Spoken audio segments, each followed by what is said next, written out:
कोई बाजी चाचा जी भैया।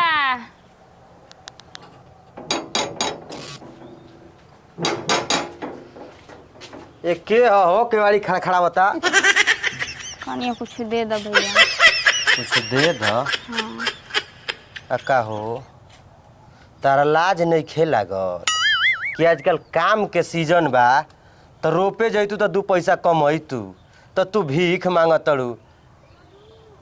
तो का कुछ गलत थोड़ी करत तनी भीख मांगत तनी तो माने तू अपन जांगर ठेठावल नहीं खू चाहत ना। कौनो काम तो काम होला, इहो तो कामे न हो। कनी तू हमरा के देब तो हम तहरा के देब। सारावारी होइसन सुनहरा मौका ना मिली। कैसे तो कहल जाला कि भगवान देलन न तो छप्पर फाड़ के देलन। जल्दी एक कटोरा एकरा के दीही आ एकरा से लीही। काहे से न कि गांव घर में कोई हइयो नहीं के सब कोई रोपे गइल बा। अब चलतई न तो एकरा से पटियाल के आ घर में लिया के चलतई। ए सुनो रुकत ए जन तारा के हम लिया के देतनी बाकी तू हमरा के दीह ठीक बा। ठीक बा। बात से मुँह करियो मत। तनी जल्दी भैया। एकदम तुरंत लेके आवत एक कटोरा तारा के चाउर कहबू न तो बोरियावे उठा दे। दे देता तो ठीके रहला। कहीं कहीं दुआरी पर जा न तो ऐसा व्यवहारिक आदमी मिल जाता न आकि पूछे के नहीं खे। आ कहीं कहीं जा तो ऐसा कुकुरन लेखा भूक देता न आदमी न कि ऐसे मन में थोर हो जाता है जाही के मने नहीं खे करत। तनी जल्दी भैया तो लगता घरे में जाके सुत गई न। लो खिसियत ना न रहू ना काहे के खिसियाई। हो गेल ना। हाँ हो गए ठीक बा। सारा बारी चले सुनो सुनो का भइल। चल दे अलू हमरा के देबे ना कइलू। खुश रह जल्दी तोहार बियाह होखे मेहरारू आवे आ 1 दर्जन लइका पैदा होखस पतो ही आवे आ जल्दी से तू दादा कहा। सारा बारी ए हमारा लेखा बुड़बो का एकरा लेखा चलहाक हम जनी के कुछ और ही दी। ई तो आशीर्वाद दे के गोइल। अच्छा हम जानले रहती न तो इनका के कुछ ना देले रहती। अब अहन जा भीख मांगे पहले तय कर लेब आ तब भिक्षा दे।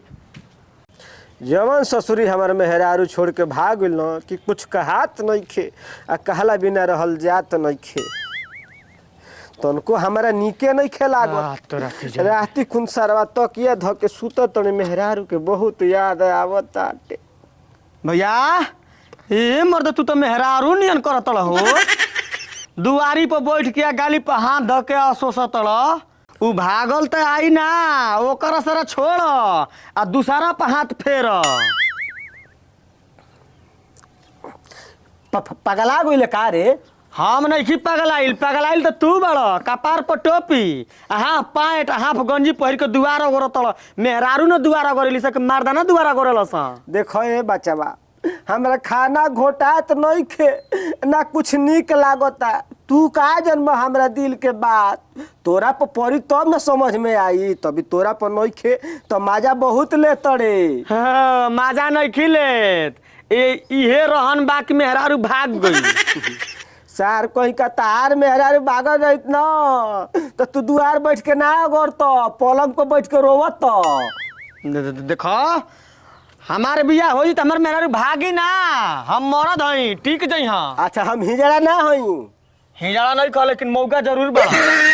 तबे भागल बिया ना जनबे हमरा लागत रहे न कि ओकर नजरे में कौन से चक्कर रहे। सुहाग रात मनावे से पहले वीडियो कॉल पर आवत रहे सोही हम देखले रही। लेकिन जान तोड़ लाज के मारे न हम केहू से ना कहनी ताकि शिकायत हमरे न होई। ई तो बात ठीक कहतड़।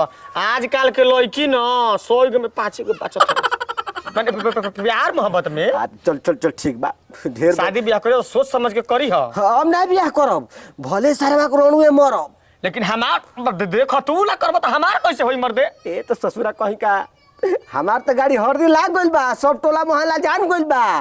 अब हमार बियाह नहीं होई तब काम चल बन जाई समझ गइले। तू अपना बारे में सोच। हाँ तोरा की जय रे बड़ भाई के बियाह भइल मेहरारू भाग गइल तो छोट भाई के बियाह होई। जब ले इनकर बियाह होई ना न तब ले हमरो बियाह ना होई।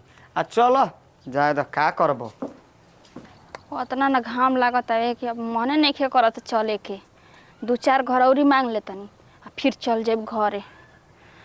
मन नहीं खे करत चले के। देखतनी। हेलो कोई बाजी के बा? केवन केवड़िया पिटता, केवड़िया टूटी ना तो दहियो तोड़ दे। कौन हितावा हरी ए? हम हाँ तोरी की जय हो। तू हो भीख मांगे वाली? हाँ। हमरा लग रहा ना कि गांव घर के सरवा झगड़ुआ है, रोज रोज उहे हमार केवाड़ी पीटेला। यदि ऊ रहता ना तो पूछबे मत कर, बवाल हो गए बड़ा। का हो कहानी चाचा जी कुछ दे देना। ए देखो तार दिमाग खराब बटे। हाँ हम बुढ़ा गल बनी। अरे तो मन चाचा की उम्र के बानी तो चर्चे ना बोलब तो देखा भैया थोड़ी बोल। चाचा मत कह, अभी बच्चा के उम्र में बानी आ तू चाचा बनावे लगलू हो। तारा लाज नहीं खेला? ए देख ला शर्म मत देखावा ठीक बटे। कनिया की दे दो तनी चाउर गेहूं चाहे पैसा कुछ हो दे दो जौन तोहरा बा। देखो ना पैसा के कमी बा, ना चाउर के कमी बा, ना गेहूं के कमी बा। भगवान खूब देले बड़ो, छप्पर फाड़ के देले बड़ो। बुझलू? मिली सब कुछ मिली, बस चिंता मत करो आ फिक्र छोड़ दो। माने हम काहे के चिंता करी? अब मन में सोचत हो खबू कि एकरा लगे आइल बनी भीख दीही कि ना दीही।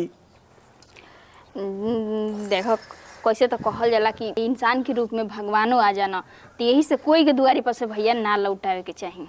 एगो बात कही, हाँ। इतना सुंदर बड़ू, जवान बड़ू, बियाह हो गइल बाटे, तो अब भीख मांगत तड़ू, कोनो बात बाका? ना ना कोनो बात नहीं है। देखो झूठ मत बोलो, बिना बात के तो तू भीख ना मांगबू, जरूर कोनो बात बाटे। हमारा से साफ साफ बताव, जान लू आपन समझ के। देखो देवे के बात दे दो ठीक बटे। हेजू के पूछताछ हमरा से मत कर। ए उतना शान में बतियाव तो जेला जा, ठीक ना? जब भिक्षा शीशा नहीं के दई। भैया दे दो, वैसे मत दुआरी पर से लौटाव। अब बुझाता लाइन पे आवतिया, कबे चाचा कहत रही, अब भैया कहे लगिल, कुछ घर में सैया कहे लगिल। देखो जबले बतैबू ना तले हम देहिब ना। अब हतना जीत कर तोड़ा तो बताइए देतनी। 2-3 साल हो गइल आ हमार मर्द बाहर गई न आ न फोन करे न खोज खबर लेना। हमरा तो ई लगता ना कि हमरा के अब छोड़ देले बना हमेशा खातिर। ये बात बा हो, जाना तड़ू तोहरे लेके हमारो स्थिति हो गइल बा। ससुरी हमारो मेहरारू हमारा के छोड़ के भाग गइल बिया। काहे? हाँ तो उहो सुखी ना रहीहन, दर दर के ठोकरे खइहन। जे लवर के साथे भागी उ दिनो रात टुकुर टुकुर एहर ओहर गली में ताकी। आहो तोहरा सामने लभर के लेके भाग गइल तोहर मेहरारू। जनते बाड़ू जुगे जमाना ऐसन बा, सरवा मरद नहीं खे घरी, टुकुर टुकुर तकवा बन गइल बा। अब मेहरारू देखते बाड़ू के लभर के बुला के बतिया लेते सन, सब गुल खिला देते सन, बाद में फरार हो जाते सन। जवन मेहरारू अपना मर्द के सामने अपना लभर के लेके भागे तो सोचे वाली ना बात बा। तब तू मर्द नहीं ख। हाँ का कहलू मरद नहीं थी? ना। अरे हम मरद बानी हो। एगो बात कही, देखो तोहरो मरद तहरा के छोड़ देले बाटे, हमरो मेहरारू हमारा के छोड़ देले बिया। जैसन तोहार स्थिति बा वैसने हमार स्थिति बा, जैसन तोहार गति बा वैसने हमार गति बा। एगो काम कर ना, तू हमारा से बियाह कर लो आ हम तोहारा से बियाह कर, दोनों जना के सेटलमेंट हो जाई ना, तो तोहरो जिंदगी अमन से बीती आ हमारो जिंदगी चैन से बीती। देखा मुँह देखला ह तनी से भीख का मांगे चलिए नी इनका दुआरी पे तो लगता कि हमरा के खरीद ली है ना। ऐसे बतियावत ना, तनी सोच समझ के बोल ठीक ना। ये मर देता नहीं, गजब बिया हो। एकर मतलब ना भीख मांगल एकर पेशा बा, मजबूरी नहीं खे। हम बुझ गई नी। तू एगो ड्रामा पखंड पढ़त लो भीख मांगे के, तारा भी मजबूरी नहीं खे। जेकरा भी मजबूरी रही आ ओकरा के मौका मिली ऐस मौज करके वो ऐस मौज न करी। नहीं देवे के ना हमारा लगे भिक्षा नहीं खे। लेकिन कुछ कहो हो एक तरफ से बढ़िया ना कहता रे कर लेता है दुआरी दुआरी भटकला से बढ़िया ना बा। हाँ तारा के हेतरा बढ़िया हम मौका देतनी हो भीख मांगला से छुटकारा मिली। एह गली ओह गली भीख मांगबू करे लुचा लफंगा हाथ पकड़ लियो सो तारे साथे कुछ कह दियो त के मुंह देखइबू।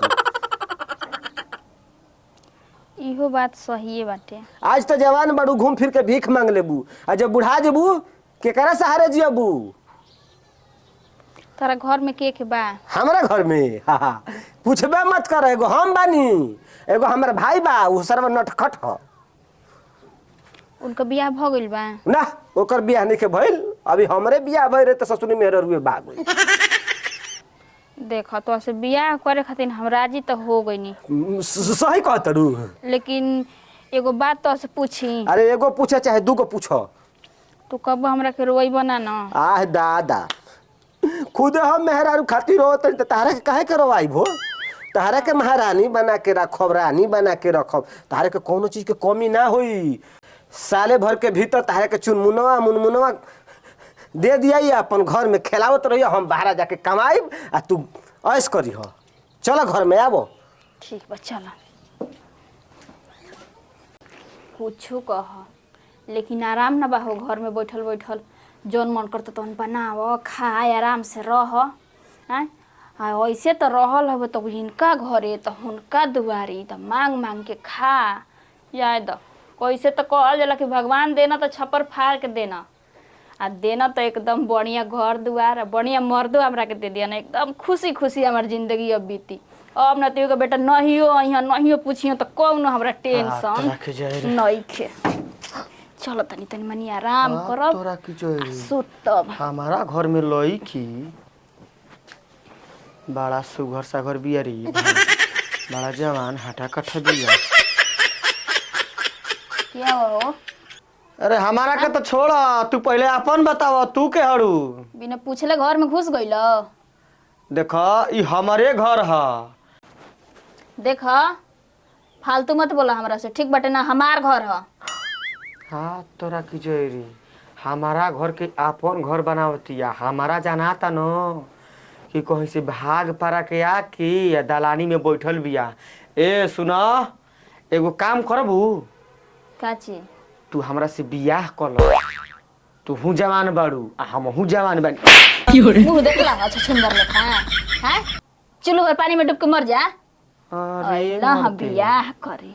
देखो चुल्लू भर पानी में मुँह आवताड़ू ना अब ये घर में सब बगेत दे। चल निकल जले का घर रे। अच्छा एक तो चोरी ऊपर से सीना जोरी हमरे घर में आके हमरे के खेदे चल लो। हाँ सरबारी हमार घर के तू अपन घर कहतड़ू। देखो तार दिमाग खराब बा। हाँ सोच समझ के बोल ठीक ना। छोटी नोटी निकाले अबे अबे हाथ पकड़ के खसीट के बाहर निकाल दे ठीक बा। छोटी नोटी ना हरी तू चोर तो पूरा खानदान चोर। निकला घर में ना तो तुरंत दिमाग गरम हो ना तो हम बता देम तुरंत।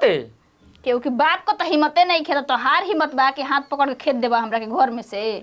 कौन कहे कि दूसरा के घर में बानी अपन घर में बानी हो तो तोहरा का टेंशन। रे गजब लड़की बिया रे मर्दे हमारा घर में आके आ हमारे घर में बरियाई रहती है। देखो बरियाई तार ना ढेर दिन ना चली कहता नहीं कि निकल घरवा में ले। बोलल छोड़ द ठीक बा तुम चुपचाप मुहां में ताला लगा के रह नहीं तो अपन यहाँ पे आ गनी तो पूरा तो के दिखा दे कि कैसन हई हम। बोला बिया रे तरे चल अरे चल निकल निकल चल तो हार हिम्मत बा कि हमरा का अरे कहतन कि छोड़ द हां ठीक बाटे ना। निकल अरे निकलबो कि ना निकलबो बाबू का घर हार चल ऐसा कैसे तू हमरा के ई का करतस रे।